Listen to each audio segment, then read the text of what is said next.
नमस्कार मित्रों। मित्रों, काल पुरुष की कुंडली का तीसरा भाव। हम आप सब जानते हैं कि हमारे एस्ट्रोलॉजी का जो प्रारंभ है वो काल पुरुष की कुंडली का फर्स्ट हाउस से होता है और 12th हाउस से जाकर खत्म होता है। इन्हीं फर्स्ट और 12th हाउस के बीच हमारी पूरी एस्ट्रोलॉजी इनके इर्द गिर्द घूमती है। हर चीज का निचोड़ इन्हीं चीजों से निकाला जाता है। हर किसी की प्रोडक्शन जब हम करते हैं तो इन चीजों को ध्यान में हमेशा रखा जाता है और उसी के हिसाब से चीजों को मिक्स कर कर हम बताते हैं। तो आज हम बात करने वाले हैं काल पुरुष की कुंडली के तीसरे भाव जिसको 3 नंबर की राशि रिप्रेजेंट करती है, उसको डिनोट करती है। 3 नंबर राशि मीन्स जेमिनी साइन, यानी कि मिथुन राशि, मिथुन लगन, जेमिनी असेंडेंट। तीसरा भाव बेसिकली तीसरा भाव जो होता है वो हमारे पराक्रम का होता है, हमारे छोटे भाई बहनों का होता है, हमारे नेबर्स का होता है। यहाँ से हम अगर देखा जाए तो कमीशन के काम देखते हैं, कम्युनिकेशन के काम देखते हैं, टूर एंड ट्रेवल्स देखते हैं, ऑनलाइन वर्किंग देखते हैं, क्या बोलते हैं कि मास मीडिया से रिलेटेड हम काम यहाँ से देखते हैं। तो बेसिकली अगर बात की जाए जेमिनी वालों की, तो जेमिनी वालों का इंटरेस्ट इन सब चीजों में सदैव रहता है। वो चाहते हैं कि कोई ऐसा काम मिले जिसमें कमीशन उनको मिले, या वो चाहते हैं कि वाणी के द्वारा यानी कि कम्युनिकेशन स्किल से हम पैसा कमाएं। ये लोग एक अच्छे अध्यापक हो सकते हैं, एक अच्छे मोटिवेटर हो सकते हैं, एक अच्छे इनकी अपना टूर ट्रेवल्स का, क्योंकि जो थर्ड हाउस है वो यात्राओं का भाव भी है। कहीं ना कहीं छोटी कोई एक एजेंसी इनकी हो सकती है, टूर ट्रेवल्स का अपना काम हो सकता है। ये लोग यात्रा करने में इनको आनंद आता है, छोटी यात्रा करने में इनको बहुत आनंद आता है। तो जो ये सिग्निफिकेंस मैं आपको बता रहा हूँ, ये कोई ऐसा नहीं है कि मैंने इसके पीछे बहुत मेहनत की हो। सिंपल सा है कि हमने काल पुरुष की कुंडली ली और उसका थर्ड हाउस उठा लिया और थर्ड हाउस से हम इन चीजों को सिग्निफाई करते हैं, हमने वो चीजें बता दी। तो ये जो चीजें हैं थर्ड हाउस के रिलेटेड सिग्निफाइड चीजें हैं, वो सारी की सारी विशेषताएं होती है हमारी जेमिनी असेंडेंट में, यानी कि जो हमारी मिथुन लगन या मिथुन राशि के लोग होते हैं उनमें सारी विशेषताएं पाई जाती है। क्योंकि इनका जो एलिमेंट होता है वो ये एयर एलिमेंट राशि होते हैं, तो इन लोग का जो दिमाग होता है बहुत तेज होता है, हवा की गति के भांति इनका दिमाग चलता है। ये अपने चारों ओर क्या हो रहा है क्या नहीं हो रहा है हर चीज से अवेयर होना चाहते हैं। अपने आसपास की चीजों को, अपने चारों ओर घटित होने वाली घटनाओं के बारे में ये पढ़ना और सुनना या जानना या बात करना सदैव ही चाहते हैं और अवेयर भी रहते हैं। ऑब्जर्वेशन इनका बहुत कमाल का होता है, बहुत ज्यादा एक क्या कहते हैं ना, एंटिक कह दीजिए कि एक गुड ऑब्जर्वर होते हैं। ये चीजों को ऑब्जर्व करते हैं और इनका ऑब्जर्वेशन जो लेवल होता है बहुत हाई होता है, बहुत परफेक्ट होता है। इस तरह की कमाल पर्सनालिटी होती है। हाँ, यहाँ पर क्या है कि ये बहुत ज्यादा टॉकेटिव लोग होते हैं, ये बातें बहुत करते हैं। ये जान लीजिए, यात्रा करना, ड्राइव करना, घूमना फिरना इनको पसंद होता है। एक बुद्ध है एक राजकुमार की भांति, यानी कि राजकुमार एक होता है ना कि मतलब उसी की तरह एक नेचर इनका होता है। सॉफ्ट हार्टेड होते हैं नो डाउट, लेकिन हाँ ये द्वि स्वभाव ऐसे ही होते हैं। ड्यूल नेचर इस साइन होता है जोडिक्शन। तो कहीं ना कहीं इनके व्यक्तित्व में, इनके कार्यकलापों में इनका दोहरापन नजर आता है। ये इनकी एक कमी है इनकी, जो कमी क्या कह सकते हैं भाई, स्वभाव ही है उस राशि का ऐसा, तो क्या कह सकते हैं। लेकिन ओवरऑल एक अच्छी शख्सियत होती है, एक पराक्रमी राशि होती है, पराक्रम इनमें भरा होता है और खूब मेहनत करते हैं, खूब पराक्रम करते हैं। तो एक छोटा सा एक विश्लेषण रहा, लेकिन साथ ही साथ इसमें देखिए नक्षत्रों की अगर बात की जाए तो ओवरऑल मृगशिरा, आद्रा और पुनर्वसु, यानी कि मंगल, राहु और जुपिटर, मंगल राहु जुपिटर प्लस आपके जो बुध देव है, ये चारों जो अच्छे, राहु जैसे देखिए राहु आ गया ना, बहुत एम्बिशियस होते हैं, एक साथ में कई चीजें करना पसंद करते हैं, वन टाइम मल्टीपल चीजें करते हैं। राहु है वो कहीं भी एक जगह पे टिकने नहीं देगा। मंगल है तेजी देते हैं, इनके काम में तेजी होती है। गुरु है तो ज्ञान भी होता है। मैंने कहा ना कि हर टॉपिक पर इनसे डिस्कस करा लो आप, ये डिस्कस करने के लिए तैयार हो जाते हैं, क्योंकि ये अपने आसपास हर चीज से अवेयर रहते हैं। इस तरह की पर्सनालिटी ये होती है। तो ओवरऑल एक अपने आप में एक विशेष शख्सियत है जेमिनी असेंडेंट वाले लोग। तो मित्रों, कम टू द पॉइंट बात करते हैं अक्टूबर 2025 के ग्रहों की गोचर की, यानी कि अक्टूबर 2025 का जो प्लेनेट का ट्रांजिट है वो जेमिनी वालों के लिए कैसा रहेगा, इस पर हम बात करेंगे। देखिए बात करते हैं फर्स्ट हाउस की। जुपिटर बैठे हुए हैं। ये जो पीरियड आपका चल रहा था ना 17 अक्टूबर तक जो चल रहा है, 17 अक्टूबर तक जो टाइम है आपके पास, अ, ये पीरियड आपके लिए बहुत अच्छा गया होगा, क्योंकि जुपिटर जहां लगन में आता है, हालांकि ये बुध की राशि में बैठे हैं, लेकिन फिर भी जुपिटर जो है आपके 12th, आपके 10th और आपके 7th लॉर्ड होगा। मार्केस भी है और आपका 10th लॉर्ड भी है। और इन सब चीजों को अगर हम हटा दें तो एक शुभ ग्रह जुपिटर होता है। जुपिटर लगन में बैठकर देखिए आपकी किन किन चीजों का बैलेंस किया होता, आपकी बुद्धि को बैलेंस किया हुआ था। आप हर चीज को बड़ा सोच समझ के कर रहे थे। यहाँ बैठकर ये आपके आपके संतान के बीच जो फासले बड़े हुए थे उनको इसने कम किया, नजदीक लेकर आया। जो मिसअंडरस्टैंडिंग थी उसको सॉर्ट आउट किया। आपके आपके स्पाउस के बीच कोई भी वैचारिक मतभेद था उसको यहाँ पर सॉर्ट आउट करते हुए नजर आए। साथ ही साथ आपके भाग को प्रबल किया, धार्मिक यात्राएं कराई, और कहीं ना कहीं धर्म किसे कहते हैं, और जो अब तक आप समझ नहीं पा रहे थे, कहीं ना कहीं जो पीरियड गुजरा है या गुजर रहा है, 17 अक्टूबर तक का जो टाइम है, ये जुपिटर आपको इस सब चीजें आपको जो है साक्षात देकर गया होगा, और आपने खुद भी इस चीज का एहसास किया होगा कि हाँ ये सब चीजें मेरे साथ घटित हुई। तो जुपिटर 17 अक्टूबर तक यहाँ रहने वाला है। तो ओवरऑल 17 अक्टूबर तक का टाइम है आपका बहुत अच्छा रहेगा, नो डाउट। आपका जो पूर्ण से कहा जाए झुकाव आपके प्रोफेशन पर रहा होगा। सेटन भी आ चुके हैं काफी समय से आपके 10th हाउस में। तो कहीं ना कहीं जो एक आपके प्रोफेशन में जो एक अकाउंटेबिलिटी, जो एक नया दायित्व मिला, या कह लीजिए आपके कार जो आपकी लायबिलिटी बढ़ी, कहीं ना कहीं आप अपने बुद्धि विवेक से उन सब चीजों को सॉर्ट आउट कर रहे थे। और दूसरों के लिए चीजें कितनी भी क्रिटिकल क्यों ना रही हो, लेकिन आप उन चीजों को आराम से बैलेंस करते हो आगे बढ़ रहे हैं। तो इसके बाद जुपिटर जैसे ही, अब यहाँ पर हम लग्नेश की बात भी कर लेते हैं। देखिए लग्नेश जो है आपके कहाँ बैठे हैं, लग्नेश आपके बैठे हैं पंचम भाव में, यानी कि तुला में लिब्रा बैठे हुए हैं। और इससे पहले जो 2 अक्टूबर तक का टाइम था ये उच्च के थे, यानी कि लग्नेश उच्च के थे। तो ये पीरियड आपका 2 अक्टूबर तक का बहुत अच्छा बीता। घर में सुख शांति रही, घर में खूब आनंद का माहौल रहा। वाहन प्रॉपर्टी का कुछ अगर मन में सोच रहे थे तो शायद वो सब चीजें भी आपने ले पाए। अब हालांकि यहाँ नीच के थे, सॉरी उच्च के नहीं थे, यहाँ पर नीच के थे। जो मरकरी नीच का था, sorry I correct my sentences. लेकिन केंद्र भाव में था। तो ओवरऑल थोड़े बहुत इशू आपके घर में रहे होंगे, माता से मतभेद रहा हो सकता है, या किसी न किसी प्रॉपर्टी वगैरह को लेकर कहीं ना कहीं कुछ मन में तनाव रहा होगा। तो वो सब चीजें अब सॉर्ट आउट होते हुए दिखेंगे, क्योंकि 3 अक्टूबर से जो मरकरी हैं वो आपके पंचम भाव में जाने वाले हैं, लग्नेश पंचम भाव में जाएंगे। और पंचम भाव में हालांकि वहां पर मार्स मिलेंगे इनको, वो भी शत्रु हैं। वो तो कहीं ना कहीं कुछ ना कुछ हेल्थ से रिलेटेड प्रॉब्लम रह सकती है, या फिर जिससे प्रेम करते हैं उसके भी थोड़ा सा कुछ ना कुछ आर्गूमेंट रह सकता है, बच्चों के साथ आपका कुछ ना कुछ आर्गूमेंट रह सकता है। लेकिन ओवरऑल स्वयं भी आप वहां बैठे हुए हैं तो चीजों को संभालेंगे, क्योंकि जुपिटर 17 अक्टूबर तक बैठा हुआ है।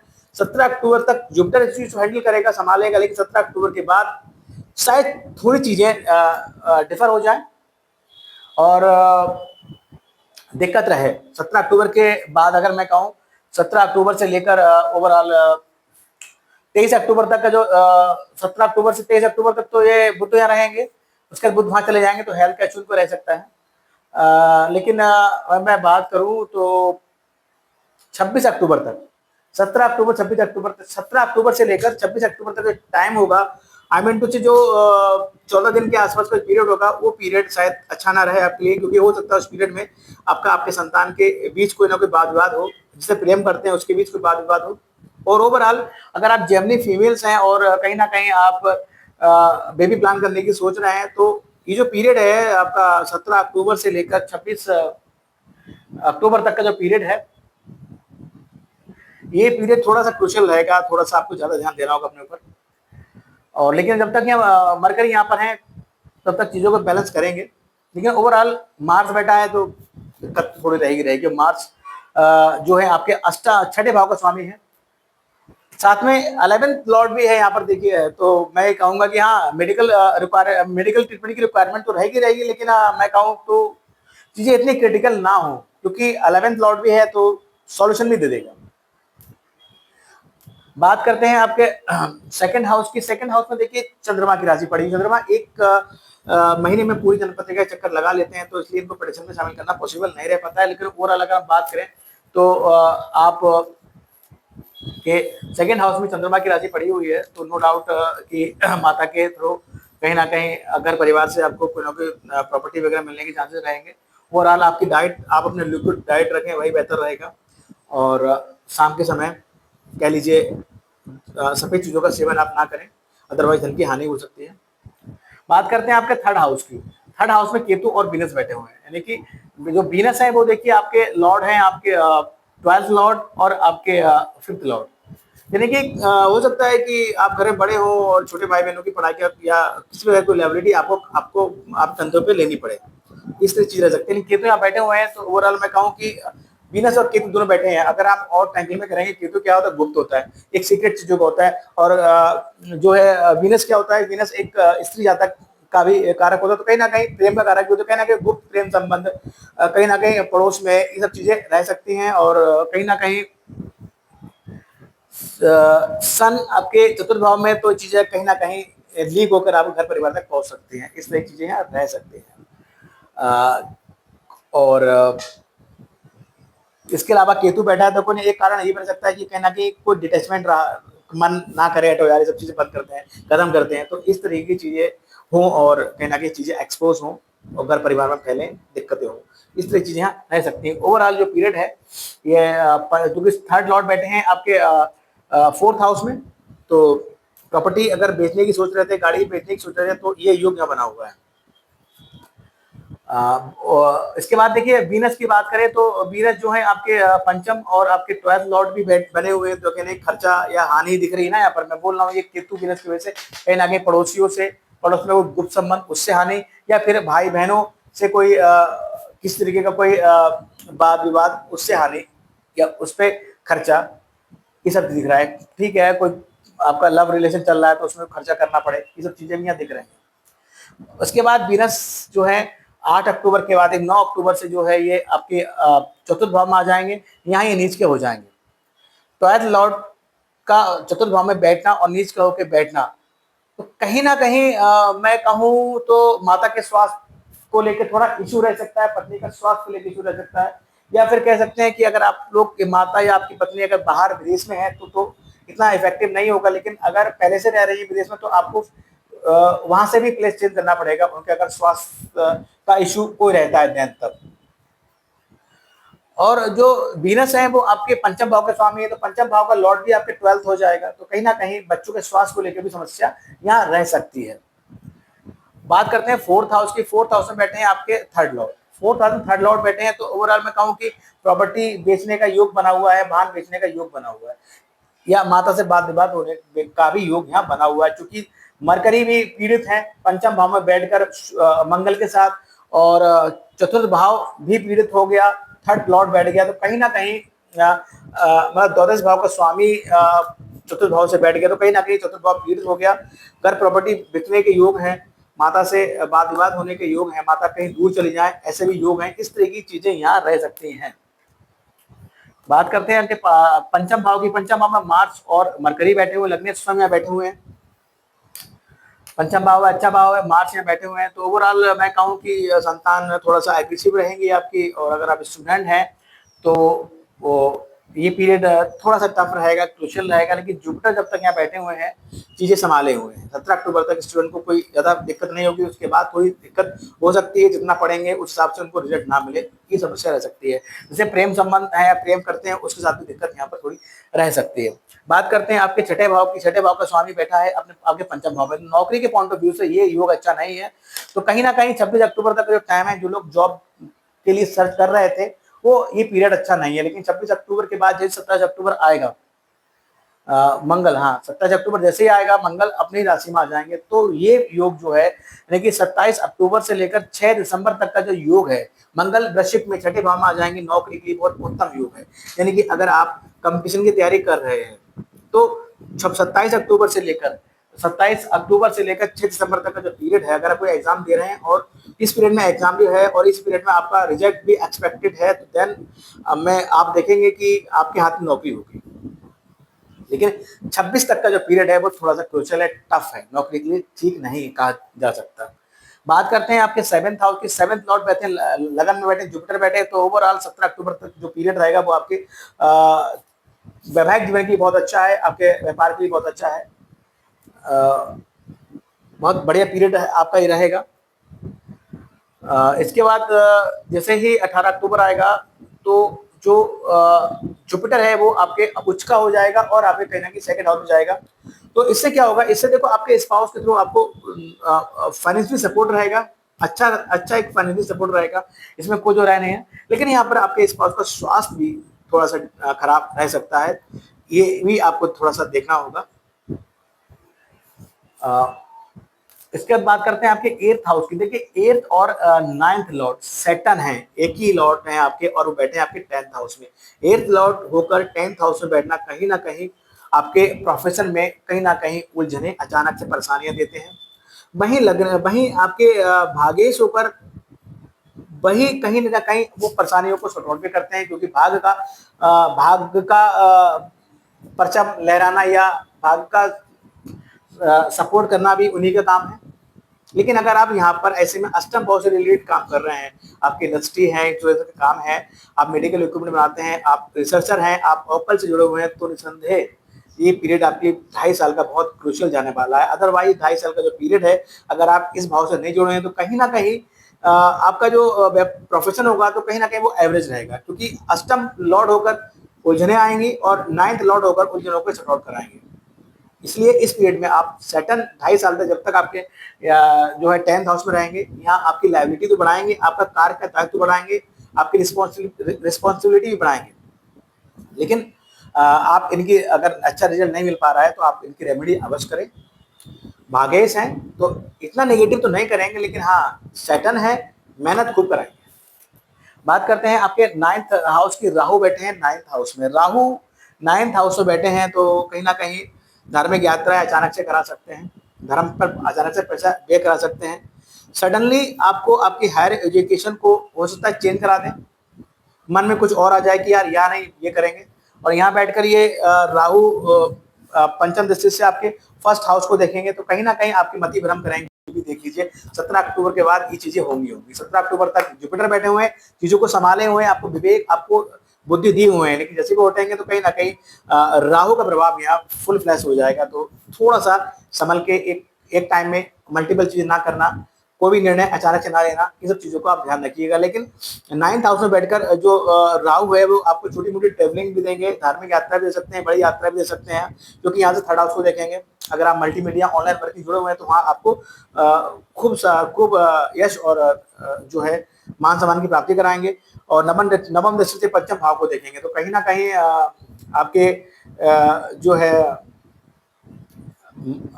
इन्वेस्टमेंट वगैरह में आपको भाग्य का सपोर्ट मिलेगा, और साथ ही साथ जो है लव अफेयर्स होने की संभावना यहाँ ये बढ़ाएंगे। सडन देखिए आपके 10th हाउस में बैठे हुए हैं, नो डाउट आपकी रिस्पॉन्सिबिलिटी, आपकी अकाउंटेबिलिटी, आपके प्रोफेशन में चैलेंजेस तो देंगे, लेकिन भाग्य का सपोर्ट भी यहाँ बनाए रखेंगे। अब सडन यहाँ बैठकर आपकी यहाँ से 12th को कनेक्ट करेंगे तो कहीं ना कहीं हो सकता है कि आप प्रोफेशन के माध्यम से विदेश से जुड़े, ये भी रह सकता है। 7th दृष्टि से आपके 4th हाउस को देखेंगे तो कहीं ना कहीं माँ से अलगाव या माँ से बातचीत में कमी यहाँ रह सकती है, लेकिन घर प्रॉपर्टी के लिए अच्छा योग बनाएंगे यहाँ पर। उसके बाद बात करते हैं इनहेरिटेंस में प्रॉपर्टी आपको मिल सकती है, ये भी रह सकता है। स्पाउस की फैमिली से आपको कोई प्रॉपर्टी मिल सकती है, यहाँ ये भी योग सटन अपना सकते हैं। 10th दृष्टि से एस्पेक्ट से 7th हाउस को देखेंगे तो आपके पारिवारिक जीवन में कलह उत्पन्न करेंगे। केतु बैठे हैं आपके, केतु 3rd हाउस में बैठ, चलिए वो आगे बात करते हैं। लेकिन ओवरऑल सैटर्न की जो पोजीशन है मैंने आपको बता दिया, जुपिटर की पोजीशन अच्छी है। इसके बाद जुपिटर जब 2nd हाउस में जाएंगे तब भी इनकी पोजीशन अच्छी रहेगी, यानी कि 10th लॉर्ड होकर जब 2nd हाउस में रहेंगे तो कहीं ना कहीं आपके व्यापार क्षेत्र में, यानी कि आपके प्रोफेशन में कितने भी चैलेंजेस क्यों ना हो, लेकिन धन की प्राप्ति अवश्य होगी। फाइनेंशियली सपोर्ट रहेगा, फाइनेंशियली कॉन्ट्रीब्यूशन आपको लाभ रहेगा और फैमिली सपोर्ट रहेगा। बात करते हैं आपके 11th हाउस के। 11th लॉर्ड बैठे पंचम भाव में, नो डाउट बेबी प्लान करने की सोच रहे हैं तो थोड़ी क्योंकि ये 6ठे भाव के स्वामी भी हैं, प्रेम भाव में कहीं ना कहीं कुछ दूरियां या कुछ वाद विवाद करेंगे, लेकिन सॉर्ट आउट भी कर देंगे। ऐसे ही बेबी प्लान में भी यही चीजें लागू होंगी। स्टूडेंट हैं तो कहीं ना कहीं मन नहीं लगेगा पढ़ाई में, लेकिन फिर भी करेंगे और आप सफलता को प्राप्त करेंगे। बात करते हैं आपके 12th हाउस की। 12th लॉर्ड बैठे हैं आपके 3rd हाउस में, यानी कि भाई बहनों के साथ झगड़ा हो सकता है, वाद विवाद हो सकता है, पड़ोस में कोई प्रेम संबंध है ये इसमें कोई वाद विवाद हो सकता है, और कहीं ना कहीं कोई धन व्यय हानि इस तरह की चीजें रह सकती हैं। या फिर आपके छोटे भाई बहन या पड़ोस में कोई अचानक से बीमार हो सकता है, उसको हॉस्पिटलाइज करना पड़ सकता है, इस तरह की चीजें यहाँ रह सकती हैं। वीनस जैसे ही 12th लॉर्ड जैसे ही 4th हाउस में जाएंगे, माता के स्वास्थ्य को लेकर आपको चिंता करनी पड़ेगी। प्रॉपर्टी बिकने के चांसेस भी रह सकते हैं। प्रॉपर्टी के बेस से, वाहन के बेस से आपको स्पेशली जो मैं भी कहूँ कि तो माता को रिप्रेजेंट स्त्री, यानी कि आपके 4th हाउस माता का भाव है, 12th 4th हाउस में बैठेगा, माता का स्वास्थ्य में बेकार आ सकता है। हो सकता है स्वास्थ्य उतना बिगड़ जाए, उनको जो अस्पताल में भर्ती करना पड़े, या क्योंकि आपके स्पाउस को भी रिप्रेजेंट करते हैं, तो हो सकता है स्पाउस के साथ कहीं विदेश घूमने जाना पड़े, या स्पाउस को स्वास्थ्य खराब हो सके, उनको अस्पताल में भर्ती करना पड़े, या माता और पत्नी दोनों के साथ कहीं विदेश घूमना का प्लान बनाओ, अब घूमे, इस तरह की चीजें भी यहाँ रह सकती हैं। प्रॉपर्टी बेचने के योग भी यहाँ पर, सॉरी प्रॉपर्टी नहीं, वाहन, क्योंकि मरकरी वीनस जो है वाहन को रिप्रेजेंट करता है, लेकिन 4th हाउस में बैठा है, तो इसलिए प्रॉपर्टी को भी हम यहाँ पर ले सकते हैं। अब देखिए यहाँ पर एक चीज और है, केतु जो बैठा है, देखिए आपके ये जो पीरियड है ना जेमिनी आपके लिए थोड़ा सा 17 अक्टूबर के बाद जो आपका और आपके स्पाउस के बीच जो आपका वैवाहिक जीवन है, उसमें कहीं ना कहीं समस्या आपको दिखेगी, क्योंकि जुपिटर बैठा है, संभाले हुआ है, चीजों को संभाले हुआ है, लेकिन जुपिटर जैसे ही 2nd हाउस में जाएगा, पहले तो पत्नी का स्वास्थ्य खराब होने के चांसेस रह सकते हैं। ठीक है, अचानक से आपकी पत्नी के आपकी पत्नी के और आपके परिवार के बीच कोई ना कोई अचानक से कोई संघर्ष, कोई मनमुटाव, कोई झगड़ा फसाद हो सकता है। दूसरी चीज, तीसरी चीज ये है, केतु जो है आपके 3rd हाउस में बैठकर अगले 1.5 साल तक सिचुएशन क्रिएट कर रहे हैं। ये जो है केतु जो है पंचम दृष्टि से 7th हाउस को देख रहे हैं। ठीक है, तो वैवाहिक जीवन के लिए ये अच्छा नहीं है।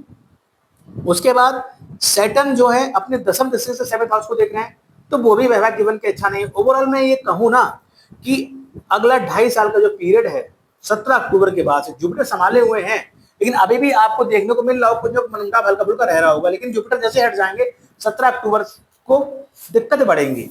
नहीं, वैवाहिक जीवन को आपको संभाल के रखना होगा 2.5 साल तक, चीजें बढ़े ना, इसलिए आपको मैनेज करना पड़ेगा। ओवरऑल आप बात करते हैं रेमेडीज की।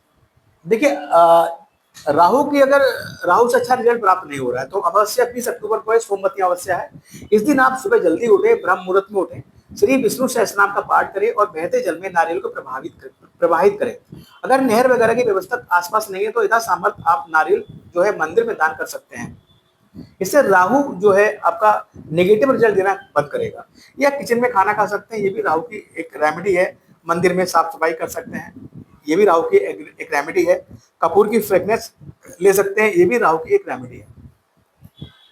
इसके अलावा देखिए बात करते हैं, आपको परिवार में वाद विवाद है आपके, या फिर कह लीजिए फाइनेंशियली इशू चल रहे हैं, तो नो डाउट प्रदोष व्रत करें। 4 अक्टूबर को और 18 अक्टूबर को पड़ रहा है, इस दिन शिवालय जाएं, शिव जी को जलाभिषेक करें और वहां बैठकर एक माला पंचाक्षर मंत्र ओम नमः शिवाय का जाप अवश्य करें।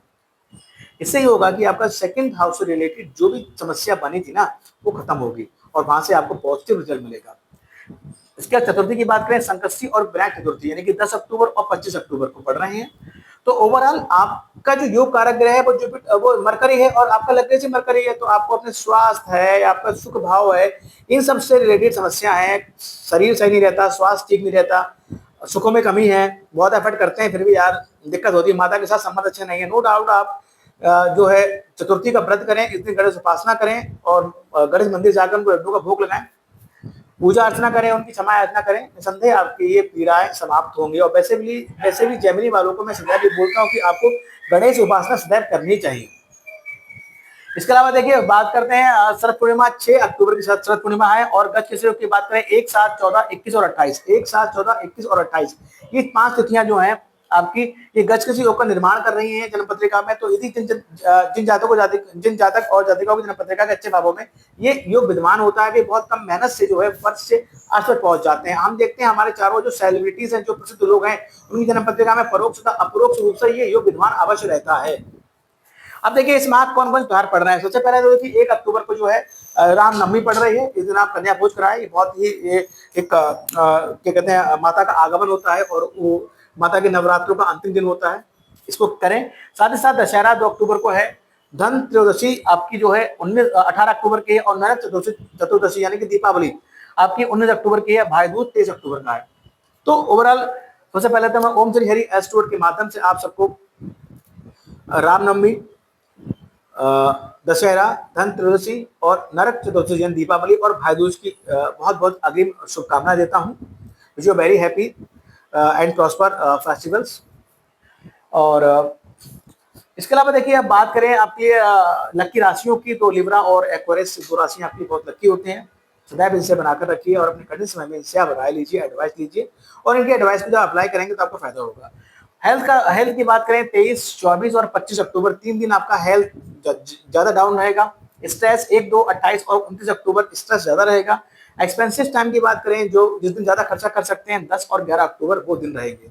तो इस चीज को थोड़ा ध्यान रखिएगा कि कभी भी कोई विशेष तौर पर कोई बड़ा खर्चा करने का मन बन रहा है और वो दिन 10 और 11 अक्टूबर है, तो थोड़ा सा इन दिनों में पोस्टपोन कीजिएगा उस खर्चे को, और आगे जब खर्चा करेंगे तो आप निसंदेह पाएंगे कि जो आप पहले जो आपने प्लानिंग कर रखी थी खर्चा करने की, उससे कम खर्चा आप अब करेंगे। स्टोन की बात करें, पन्ना टोपा धारण कर सकते हैं, लेकिन कोई भी स्टोन धारण करने से पूर्व मैं सदैव आपको कहता हूं कि आप अपने जन्म पत्रिका का एक बार अच्छे एस्ट्रोलॉजर से जो है प्रोडक्शन अवश्य करा लें, और एडवाइस ऑन एस्ट्रोलॉजर ही आप स्टोन धारण करें। तो ओवरऑल एक छोटा सा प्रोडक्शन था अक्टूबर 2025 का जेमिनी एसेंडेंट के ऊपर, कि मिथुन लगन अथवा राशि के लोगों के लिए अक्टूबर 2025 का ग्रहों का गोचर कैसे रहने वाला है। वीडियो पसंद है तो लाइक कीजिएगा। जिन लोगों ने हमारे चैनल ओम श्री हरि एस्ट्रो पर सब्सक्राइब नहीं किया, प्लीज सब्सक्राइब माय चैनल। साथ ही साथ आपसे रिक्वेस्ट है कि जो लोग आपके संपर्क में हैं और जेमिनी एसेंडेंट के लोग हैं, यानी कि मिथुन राशि मिथुन लगन के लोग हैं, उनको ये वीडियो जरूर फॉरवर्ड करें, ताकि वो जाने कि अक्टूबर 25 का जो ग्रहों का गोचर है वो क्या लेकर आया है और उनको कैसे अपना माइंड मेकअप करके रखना है। So overall thank you very much. Radhe Radhe, जय माता दी।